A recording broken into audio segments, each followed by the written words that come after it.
Alexander Sergeyevich Pushkin was born on June 6, 1799, in Moscow, Russia. Regarded as the founder of modern Russian literature, Pushkin's influence on Russian culture, language, and identity remains unmatched to this day. Pushkin was born into Russian nobility. His father, Sergei Lvovich Pushkin, came from an ancient noble family, while his maternal great-grandfather, Abram Ganabel, was an African who rose to prominence in the Russian military and was later adopted by Peter the Great. This heritage became a symbol of pride and uniqueness in Pushkin's life and work. From a young age, Pushkin was drawn to literature. He was enrolled in the prestigious Imperial Lyceum at Soroskoye Selo, where he received an elite education and was exposed to Enlightenment ideas. It was here that his poetic talent began to blossom.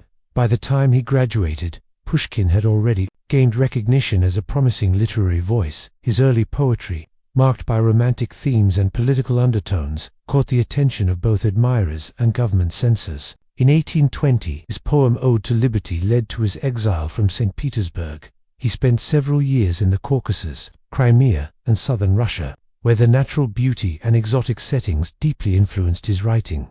During exile, Pushkin produced some of his finest work. His poem The Prisoner of the Caucasus and narrative poem The Fountain of Bakhchisarai reflect the emotional depth and cultural richness of his travels. But it was Eugene Onegin, a novel in verse, that became his magnum opus, work that blended romanticism, realism, and social critique, and which continues to be a cornerstone of Russian literature. Pushkin's style was groundbreaking. He refined the Russian language, making it more expressive and flexible. He seamlessly combined classical forms with the rhythms of spoken Russian, shaping the language into a powerful literary tool. He wrote across genres: poetry, drama, prose, and even history. In 1831, Pushkin married Natalia Goncharova, one of the most beautiful women in Russia.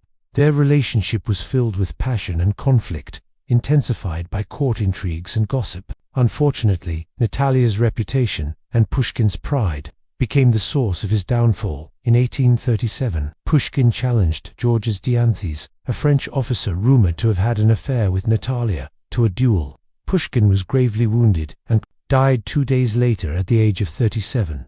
Though he died young, Pushkin left behind a legacy that reshaped Russian literature forever. His fearless spirit, linguistic innovation, and emotional depth continue to inspire writers, artists, and readers around the world. Alexander Pushkin was more than just a poet. He was a visionary, a rebel, and a national icon. His life story is not just a biography, it's the beginning of modern Russian identity.